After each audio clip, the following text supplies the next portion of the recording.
झांसू शहर के एक छोटे से गांव में धनीराम नाम का एक आदमी अपने ठेले पर समोसे बेचा करता था। धनीराम के घर में इसकी माँ और इसकी छोटी बहन राधा रहती थी। राधा कॉलेज में पढ़ाई करती थी। धनीराम 100 रुपये में एक समोसे ग्राहकों को बेचता था। इसके समोसे बहुत ही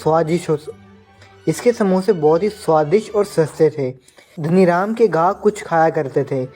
हर दिन धनीराम 400 से 500 रुपये कमा लिया करता था। एक दिन, अरे भैया मुझे एक प्लेट समोसे दे दो। शाम होते ही धनीराम घर की ओर चल देता है। भैया आप आ गए, मैं आपका ही इंतजार कर रही थी। अरे थोड़ा सब्र रख, अभी वो थक कर आया है, उसे कम से कम पानी तो पिला दे। राधा अंदर जाती है और अपने भाई के लिए एक गिलास पानी लाती है। भैया राधा तू कुछ बोल रही थी ना? हाँ भैया, कल कॉलेज में फीस जमा करने की लास्ट डेट है। कितनी फीस जमा करनी है? 20,000 रुपए भैया। ठीक है राधा, मैं अभी देता हूँ। धनीराम अपनी अलमारी से अपनी बचत के पैसे ले आता और 20,000 रुपये राधा को दे देता है। ठीक है भैया, अब बहुत अच्छे हो, मैं कल कॉलेज की फीस जमा कर दूंगी। राधा पैसों को लेकर वापस अंदर चली गई। तभी धनीराम ने देखा कि माँ कुछ खुश नहीं लग रही। क्या हुआ माँ, तुम परेशान हो? क्या बात है, मुझे बताओ।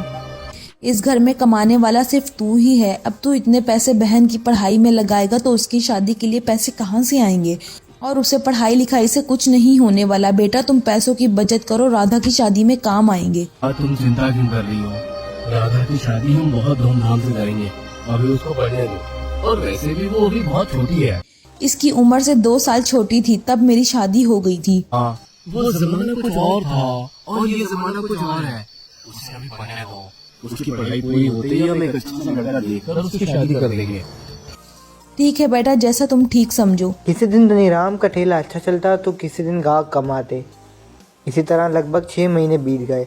अब राधा की पढ़ाई पूरी होने में बस कुछ ही महीने रह गए थे। जो भी पैसे धनीराम ने बचाए थे, आधे से ज़्यादा राधा की पढ़ाई में खर्च हो गए थे। ये सोचकर धनीराम की माँ काफ़ी चिंतित थी। अगले दिन कुशीला पास ही के गांव से राधा के लिए लड़का देखकर वापस घर आ जाती है। फिर शाम होते ही धनीराम घर आता है। बेटा हमने तुम्हारे लिए एक बहुत ही अच्छा रिश्ता देखा है। लड़का बहुत अच्छा है, शहर में नौकरी करता है। बहुत अच्छी बात है माँ। आगे की बात करने से पहले मैंने सोचा एक बार अपने बेटे से पूछ लें, तेरी क्या राय है? जैसा आप समझो माँ, तुम रिश्ते की बात करो, मैं पैसों का इंतजाम करता हूँ। धनीराम जानता था कि इसके पास इतने पैसे नहीं कि वो राधा की शादी बड़े धूमधाम से कर सके। धनीराम पैसों के इंतजाम के लिए अपने काका के पास जाता है।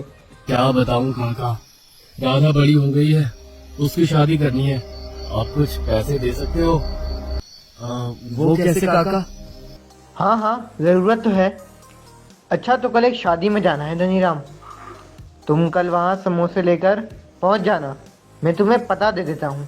आप मेरी बात करवा दीजिए, आपको बड़ा एहसान होगा। राम के काका धनीराम को जद्दी सेठ के पास ले गए। आपको समोसे बनाने वाले की जरूरत है ना? जरूरत तो है। ये धनीराम है, मैंने कहो क्या है, ये बहुत ही स्वादिष्ट समोसे बनाता है।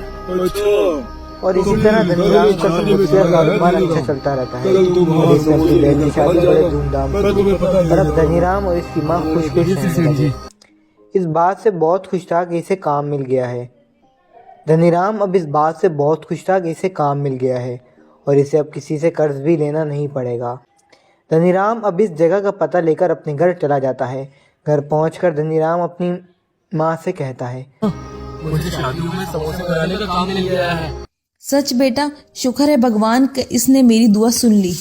धनीराम अगली सुबह समोसे लेकर सेठ के पते पर पहुंच जाता है। धनीराम के समोसे सभी लोगों को बहुत ही स्वादिष्ट लगते हैं और तभी एक व्यक्ति धनीराम से, भाई साहब आपके समोसे तो बड़े ही स्वादिष्ट हैं। सच में? क्या आपको हमारे समोसे इतने स्वादिष्ट लगे?